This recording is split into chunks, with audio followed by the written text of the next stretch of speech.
எல்லோருக்கும் வணக்கம். ஃப்ரெண்டு வீட்டில் இருந்து வெஜிடபிள்ஸ் கொஞ்சம் கொடுத்து விட்ருந்தாங்க. வெள்ளரி பிஞ்சு, வெண்டைக்காய். இது என்ன வெள்ளரி பிஞ்சா புடலங்காய் மாதிரி இருக்குது அப்படின்னு பார்க்குறீங்களா? இது தந்தது பஹ்ரைனி ஃப்ரெண்ட்.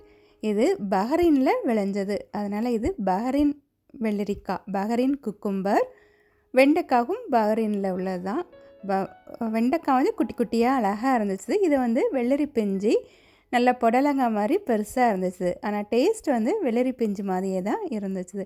நான் ஃபஸ்ட் டைமாக இந்த சூப்பர் மார்க்கெட்டில் இதை பார்க்கும்போது ஏதோ ஒரு வெஜிடபிள் அப்படி தான் நான் பார்ப்பேன்னா, ஒரு டைம் நான் ரீட் பண்ணி பார்க்கும்போது தான் பஹ்ரைன் குக்கும்பர் அப்படின்னு இருந்துச்சு.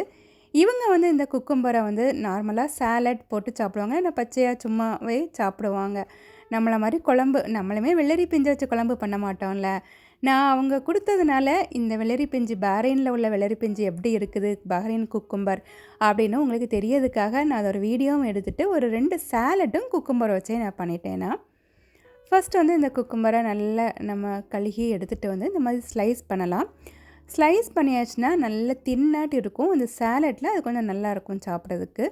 ஸ்லைஸ் பண்ண வேண்டாம் அப்படின்னா கத்தி வச்சு ரவுண்ட் ரவுண்டாட்டு தின்னாட்டு வெட்டி எடுத்துக்கலாம். ஒரு பவுலில் ஒரு 3 டேபிள் ஸ்பூன் தயிர் எடுத்துக்கலாம். ஒரு 2 பூண்டு வந்து இந்த மாதிரி துருவி போட்டுக்கலாம். பூண்டுக்கு துருவி இதில் போடும்போது அதுக்கு வாசம் வந்து நமக்கு எல்லாமே வேறு எல்லாம் போடும்போது அது அவ்வளோவா தெரியாது. கொஞ்சமாட்டு மிளகுத்தூள், இடித்த மிளகுத்தூள், எலுமிச்சம்பழம் ஒரு 3 சொட்டு போட்டுக்கலாம். உப்பு தேவைக்கு போட்டுட்டு நல்லா இதை மிக்ஸ் பண்ணலாம். இது வந்து சாலட் ட்ரெஸ்ஸிங் சொல்லுவாங்கள்ல, அதுதான். 1 டீஸ்பூன் ஆலிவ் ஆயிலும் போட்டுக்கலாம். இது எல்லாமே நமக்கு போட்டு மிக்ஸ் பண்ணும் போதே இதுக்கு வாசனை ரொம்ப நல்லாயிருக்கும். இந்த மாதிரி சாலட் ட்ரெஸ்ஸிங் இதை செய்துட்டு அதில் ஸ்லைஸ் பண்ணி வச்சுருக்கிற வெங்காயம், மல்லி இலை, ஸ்லைஸ் பண்ணி வச்சுருக்கக்கூடிய இந்த குக்கும்பர், வெள்ளரி பிஞ்சி, இது எல்லாமே போட்டு நல்லா இந்த மாதிரி மிக்ஸ் பண்ணிவிட்டு, வாசனையும் இது ரொம்ப நல்லாயிருக்கும். இதை வந்து நம்ம எப்போவுமே இதெல்லாம் நம்ம மிக்ஸ் பண்ணியாச்சுன்னா நம்ம அப்படியே சாப்பிட்லாம். அதனால் அதை ஒரு பிளேட்டில் வச்சு சாப்பிடும்போது பார்க்குறதுக்கு இன்னும் அழகாக இருக்கும்ல. அதனால் இல்லை யாருக்காச்சும் நம்ம செய்து கொடுக்குறோம் அப்படின்னாலும் கூட இந்த மாதிரி பிளேட்டில் வச்சுட்டு ஃபோர்க்கோ ஏதாவது வச்சு கொடுத்தாச்சுன்னா பார்க்கக்கு நல்லாயிருக்கும். மேலேயே கொஞ்சமாட்டு மல்லி இலையும் போட்டுக்கலாம். இது வந்து நமக்கு வந்து ரொம்ப நமக்கு ஹெல்த்தியாட்டும் உள்ளது. வாட்டர் கண்டென்ட் நிறைய இருக்கும், கூலாகவும் இருக்கும்.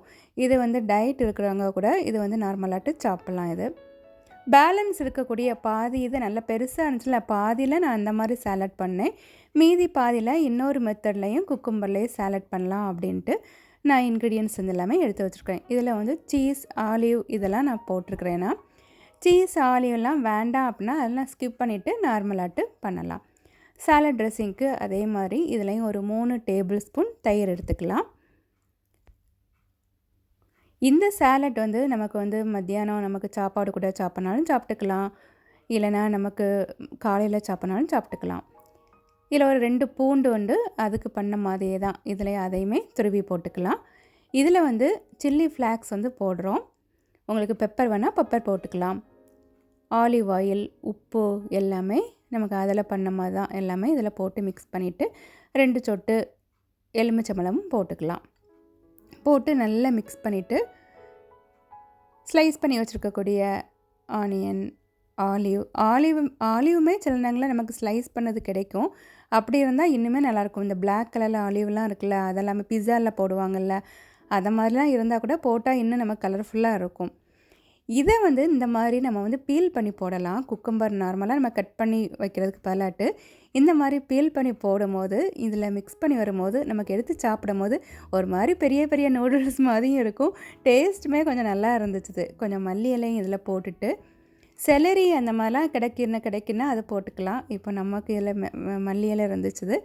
அதே மாதிரி ஃபெடா சீஸ் இருந்துச்சுன்னா அது கூட போட்டுக்கலாம். என்கிட்ட இந்த சீஸ் இருந்தனால நான் இதை போட்டுக்கிறேன்னா, இது எல்லாமே நம்ம விருப்பம்தான். நம்மகிட்ட என்னெல்லாம் இருக்கோ மெயினாக நம்ம குக்கும்பர் வச்சுட்டு இன்னும் வேறு எதெல்லாம் நமக்கு விருப்பமோ அதெல்லாம் போட்டு நல்லா இந்த மாதிரி மிக்ஸ் பண்ணி விட்டுடலாம்.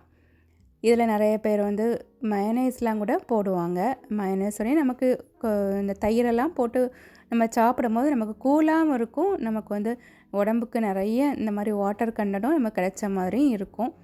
ரொம்ப நல்லா டேஸ்ட்டாகவும் இருக்கும், ரொம்ப ஹெல்த்தியும் கூட. இது சம்மர் சீசனில் இல்லைன்னா வெளியே எங்கேயாவது போயிட்டு வந்தால் கூட இதை நம்ம சாப்பிட்லாம். ரைஸ் கூட நம்ம இது சாலட் மாதிரி கூட சாப்பிட்லாம். எப்படி இருக்குது இந்த 2 சேலட்டுன்னு சொல்லுங்கள். இதே மாதிரி ட்ரை பண்ணி பாருங்கள்.